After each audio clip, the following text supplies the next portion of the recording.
Good day, my name is Christelle from Frans the Klerk Independent Technical Analysts. Jason wanted us to look at Newsilver, an ETN that gives you exposure to the silver price, buying it on your equity account. Jason, at the moment the instrument is oversold, which we know makes the probability of a bounce higher. However, as technical analysts, we want to wait for confirmation of optimism or signs that there's enough buyers to lift this price to higher levels. What gives me a little bit of hope with this oversold situation is the lower shadows on this week's candle and the candle of the week of the 26th of October. Optimism on Newsilver will be confirmed above R3.92, and then the next big test will be to see if Newsilver can change that resistance at R4.07 into a support.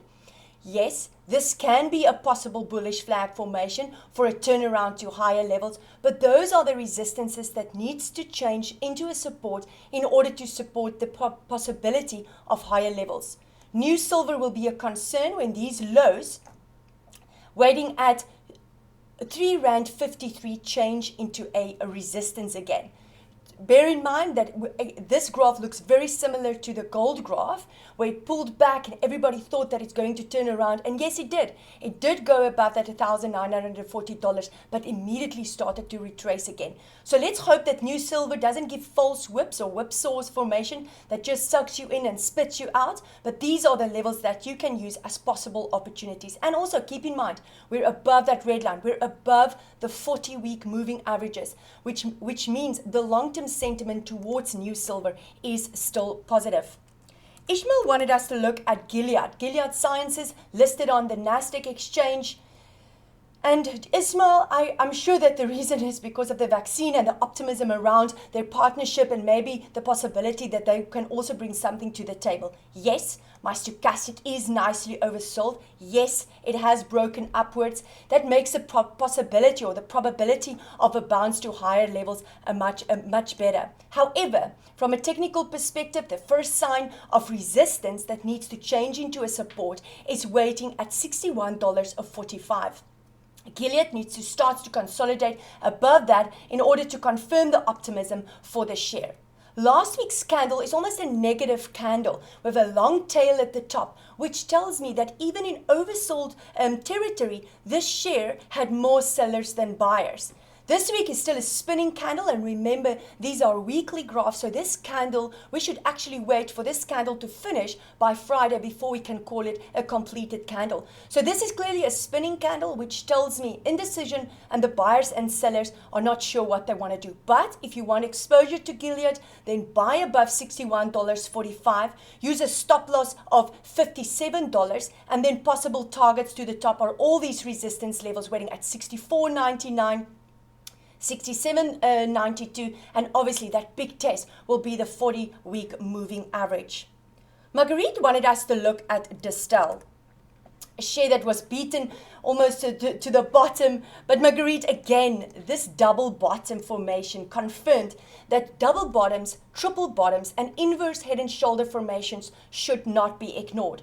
When Distel confirmed this beautiful double bottom formation at around R87.80, it was just to higher levels. And let's have a look now, Marguerite, if the target of this double bottom was played out. So I take the length of the right or the left leg, project it upwards from where it will be confirmed, which means my full target for Distel on this double bottom is around R108.35. Yes, it might not go to the full target of the formation. It might lose steam from here and retrace downwards. But I hope that your question is not now where I can buy it, but where I can rather bank profit. So how do you make that decision? One, your stochastic indicator that I've used here is in overbought territory. It's above an 80. Two, your K line is losing steam. It looks like it wants to roll over. But the negative confirmation of a divergence, remember, Marguerite, will only be when that K line breaks through that orange D line. That's when the negative divergence will be confirmed. But we can see it's hinting to that direction. The next step is to wait for some resistance. The share needs to stop making new highs.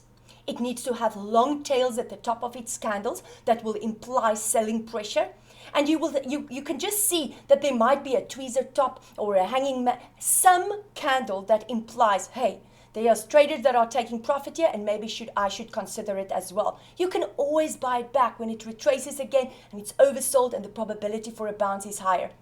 So at the moment, I would start to consider taking profit. You can maybe move to a daily graph if you want, shorter decision-making tools to use. But at the moment, my first sign of protection that I can use if I wanted a bank profit on this sell will be that strong resistance there, waiting at 98.99. Will I short it now? No. It's always dangerous to short a share when it's coming from such a low base after dropping so much. So be careful to short a share so quickly after it's rallied much, yes, but it can hurt us when we start to short a share that's still building from its low base. Siyabonga wanted us to look at the Signia 4th Industrial ETF. And I really hope, Siyabonga, that you already have it, because it gave a beautiful rally to the top, nice exposure to all the shares that basically reflects the 4th Industrial Revolution. Now again, the question will be, where must I take profit or must I buy more? So the strong support level, Siyabonga, that we can use here is 37 Rand 66. And obviously that strong resistance that is waiting there at that previous high, which was formed in the week of the 19th of October at 42 Rand 51. This week is a strong candle. Why do I say that? There's a long tail at the bottom, which tells me that in the dips, there were enough buyers to lift this ETF to higher levels. And that implies optimism. But this high is not as high as the high of the week of the 19th of October. So that should ring a bell for you. But if that high at 42.51 changes into a support again, we can assume that the momentum to the top can continue and that there is enough buyers for this ETF to take it higher. When will this ETF start to be a concern again? When this low at 37 Rand 59 changes into a resistance. And more importantly, let's say the next week's candle also bounces, but does not go as high as this candle or this candle. That's when we refer to lower highs, which implies, hey, this ETF is not as strong anymore. Maybe you should consider banking profit. So I hope you can use those levels to make your decisions. And keep in mind, Siyabonga, if for the instrument, in this case, for this ETF, it's rallied already 80%. That's not when you want to buy an instrument. You want to buy when it's low and it still have that room for upside. If it's that high, and it's rallied 80%, your question should be, can it rally another 80%? Warren wanted us to look at Afrimat.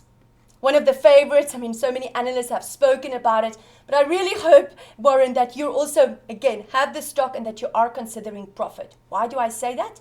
The instrument is overbought, which makes the probability of a pullback more likely.